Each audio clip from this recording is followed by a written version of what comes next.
Time marches on, and the age of a new king draws nearer.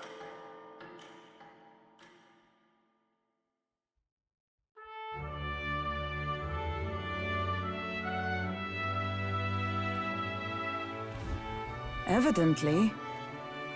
A group of corpses was discovered in the Tradia Desert. Travelers aiming for the royal capital seems. You're right. There's surely a lot of monsters out there. How tragic for them to meet their end so close to their destination. Yes. There seemed to be a pack leader in that group of monsters. Might the recruitment center have more information on it?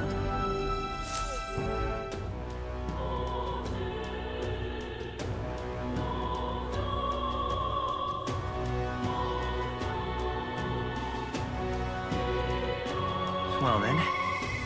I hear a voice. Am I really fine with this?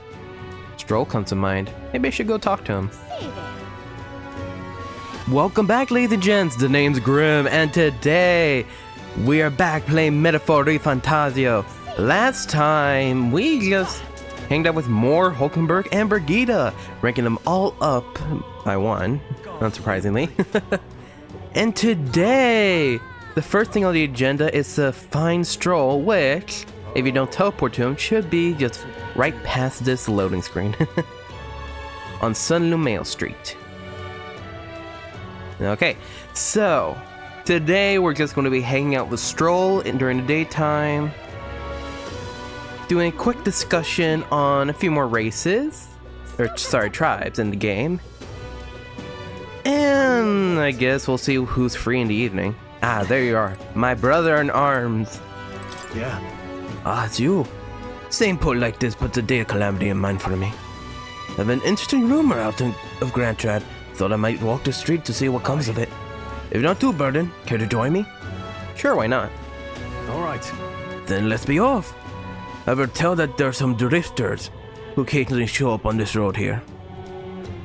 Can't help but wonder if they're the people I've been looking for.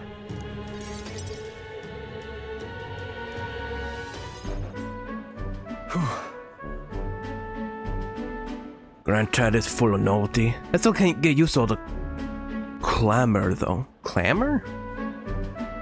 Like noise? In Halia, the town where I grew up, you could hear a pin drop by comparison. There was still the bustle of friendship and commerce, but that's... Master Leon, it can't be. Huh? I know that voice. Rangief! Rangief, is that truly you? You made it out safely. Wow. Oh, young Master Leon. My goodness, look how you've grown. You can answer either or. Friend of yours? Hold on. Truth is... You served House Helietus when our house still stood. I can never imagine I'd see him again, much less here. Rangief, this is Alexander. He's a friend I've recently begun traveling with. However... Forgive me for saying, but time's not been kind to your friend, old friend. Are you eating well? How are the others? That's... After the human attacked, the survivors fled to the capital. No one could make a living among the ruins in Halia, much less restored it. Most arrived here with only the clothes on their back. Their livelihoods were destroyed. Without shelter from the rain, more than a few have faded away. No. Then let me help. Let me find you housing. Well, I would, if I had the means. All I have left of my nobility is in name alone. I'm so sorry. Wow. Your kindness is more than I could ask for, young master. I've always said you got your heart from your parents. The only reason we're live here today is because your parents had us evacuate to the capital. You mean to say my parents instructed you to flee here? All the more reason, then I had to help somehow. Let's find a way to help. Yeah. Absolutely. Only wish I knew how. Who's authority over the area you're staying in right now? An Ishkia Marcus, Lord Hydron. I see. A Marquis, you say? Then like I'll need to pay the Lord Hydron a visit. I'll see if I can negotiate the use of some vacant homes for all the Halia refugees to live in. though I doubt my name alone is worth much in collateral. Young master, please. Our woes should not be yours to shoulder. Already bear their weight, old friend. That fateful day 7 years ago, my parents acted to save as many as they could. I was just a boy, lost in the panic, and I wouldn't have escaped were it not for all of you. Definitely. In other words, I'm only standing here today because of your swift action. So let me do what I can to give you the peace in this new life. Sure, but You honor us. Still, I fear your plea may fall on deaf ears with Lord Hydron. Devoted as he seems to the church, he has brushed me off before it has backwater refuse. All the more reason I should speak with him myself if that's how he sees you. Let's go talk to him. Strohl. Let's go have a word with him. What? You're coming too? Moving forward, there will be no shortage of trouble. I'd rather you not have to add my personal woes to that. That's what friends do. It'll be fine. We're friends though, aren't we? you. Very well. Thanks. Either way, it's reassuring to have you by my side. On behalf of both me and my house, you have my gratitude. I can feel Strohl's deep trust in me.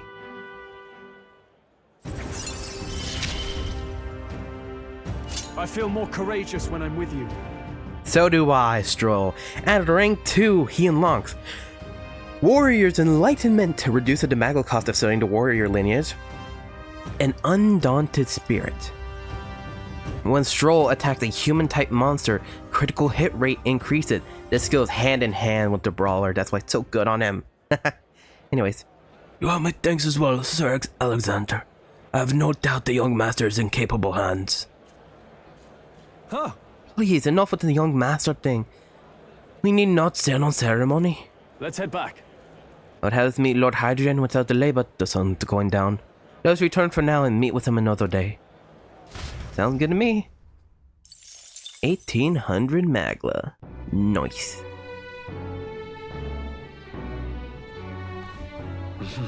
Back to the Hush Honeybee.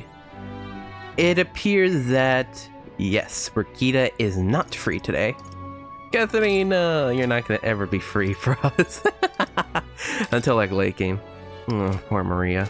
Actually, if you even try, check out Maria right now. Maria seems to still be in bed. I hear stifled crying from the back of the room. For now, I think it'd be best to leave her be. Poor girl. What is it? Alright, so... I feel like such a dick whenever I do it. I'm like, oh, that's so sad. Anyways. Alright, guess got stuff to talk about. Still doesn't make any less asshole-ish. So, the topic of today is the race of the other Rhoags and Paripus, as well as the species of fairies. So, and there we go. The Rhoag, a tribe whose members have longer lifespans, some living more than twice as long as the average of other tribes. They age at the same pace until adolescence, spending the remainder of their lives in middle or old age. Perhaps as a result, the Rhoag tribe conjures images of the elderly in many minds. So basically, until they become teenagers, they grow as normally as any other tribe. However, they basically live for many generations, for centuries. Oops.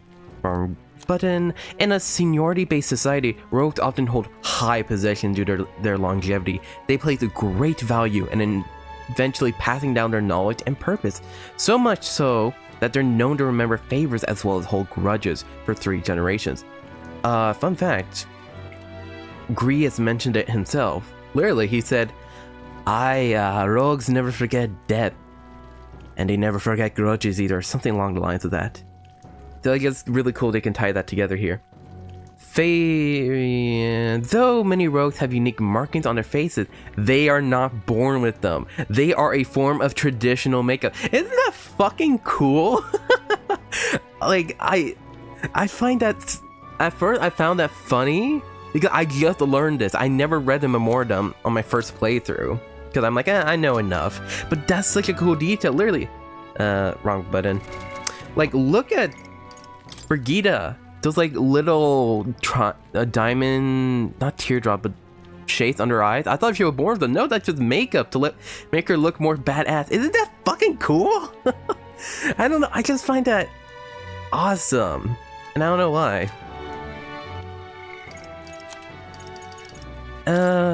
Honestly though, other than that, I don't really see anything like, how do I say it? You know how last episode I was going on about, oh, like the Rhoags are elves, but they focus on strength instead of magic or the wilderness, etc. Rogues? I don't know. I guess it's literally just the elderly and youth as well. Because this seems not stereotypical, but it makes sense to me. It doesn't seem like it's going against any principle. Anyways, not any principle, any stereotypes. That's what I'm trying to say. Anyways, next up is the Paripus tribe. These are a tribe recognizable by bestial ears and tail. There are many variations in their hair and skin color. Yeah, so that's why you'll see some with like almost greenish or bluish skin. They're just born with it. They're not sick or anything. Including cold color skin not seen in other tribes. That's such a cool detail.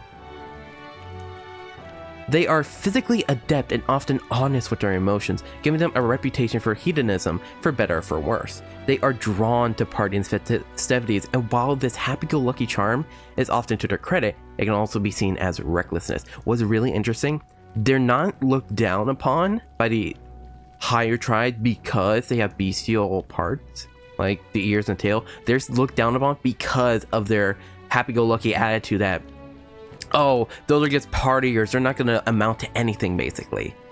And that's seen throughout most of Paripus, right? And there are probably a few that are tribal because of their feature, but yeah. Due to this stereotype, they're looked down upon by other tribes, which prevents them from securing a foothold in politics, despite being nearly as populous as Rhoags and Clamar tribes. That's right, they are the third most populous. The discrimination against them is especially obvious in large cities. Case in point, Sunshade Road. And literally seeing a guy getting hanged the first time we came here. Christ. I guess we could talk about half-bloods too. So I was gonna talk about Grius, the half-bloods. Children born to parents of disparate tribes, half-bloods often inherit physical attributes of both tribes, as evidenced by Zorba and Maria. While it is theoretically possible for any of the tribes to bear offspring together, conceiving a child between differing tribes is less viable than within the same tribe. Therefore, they are few in number. Even metropolitan areas with diverse populations, those with mixed heritage are rarely to be seen, and face even more discrimination. Half-blood children are often ostracized from both tribes they hail from due to their unnatural appearance. The typical characteristic they would otherwise inherit from each tribe can be underdeveloped. Case in point, Zorba's third eye, I believe. Usually it's supposed to be open at all times for Mustari. Leading to smaller wings for a half-blood Ischia or a singular horn for a half-blood Kamar, that too. They are greatly misunderstood, generally isolated from others, and face unjust societal disdain. So, while we're on the topic rogue, I did want to discuss things about Grius, and we can see it just right here. His name is Avid Alcid, but goes by Grius for his works as an operative. He once caught the attention of the royal palace as a skilled mercenary and was appointed the prince's swordsmanship instructor by the former king. As he was considered to be part of the prince's personal guards as part of the duties, he also helped give fundamental training to young knights. After the prince fell victim to the curse, Grius disappeared with him. He secretly returned to the capital in search of a way to break the curse. Yeah.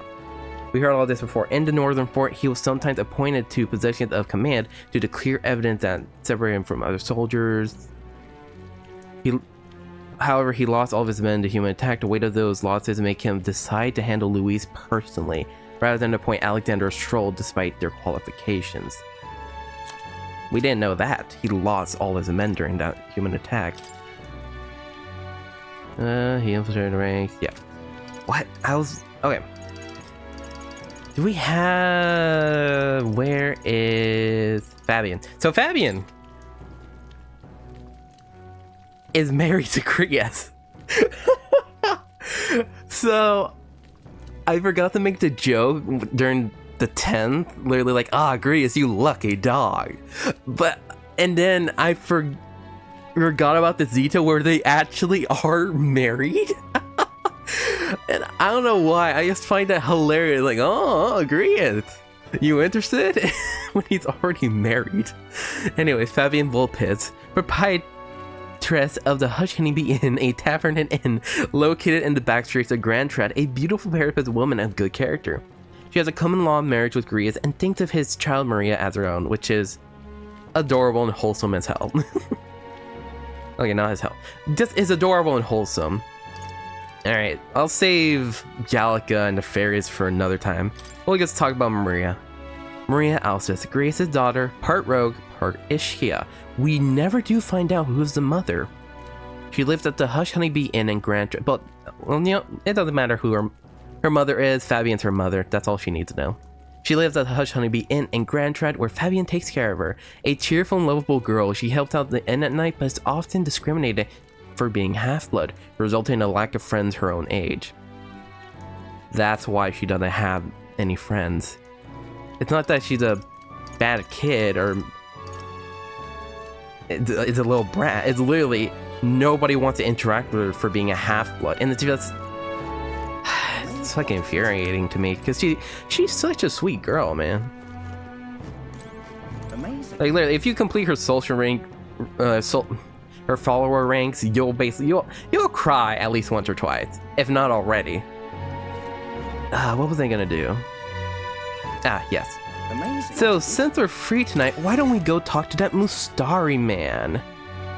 We haven't discussed anything with him in quite a while, and I think it'd be beneficial. Since we do want to learn more about the tribes, there's some things you can only do at night. I'm more familiar with the city than you, so feel free to ask me anything. Okay. What? Town activity. Did you know? There's a wandering student near the front Grand Cathedral traveling country. He's a bit haughty, just like living on the road. Might be a good idea to have a chat with him. Yes. We already talked to him. We already got a Maglepil from him. Thanks, Gallica. Get away from me, bitch. There you are. Good evening, sir. Hello there. We meet again. Are you still interested in the Mustari? If so, then I'd be delighted to tell you more about this. Well, if you listen to him, your tolerance will improve more. What do you want to do? Listen to him? Sure. I see. Well then, I'll detail more of the faith we believe in. Long ago. God's messengers rule over existence. When they perished, they conferred a holy relic onto the world. This holy relic exists to this day and has been passed down for generations within our tribe as a divine object that represents God himself. We believe that only they who wield the divine relic, the instrument of God, can truly receive the authentic teachings. One of our teachings tells us to devote our entire being to what we hold most dear. Even now, it's the core tenet our priestess strives to embody. I feel my tolerance has increased after listening to the man's stories and learning about his culture. Alright. And with that, we'll end things for today, ladies and gents. Next time in Metaphor Refantazio. It sounds like there's a bounty in town we could be hunting, and I don't want to get rusty after a week of resting, so until then, I hope to see all you wonderful ladies and gents here next time. Goodbye! Pleased to hear it. I believe I told you all I can, but we Mustari live all over, hiding out in various places. If you're interested, you might try lending an ear to those other Mustari. Hearing all that was intriguing. About time I head back to the inn.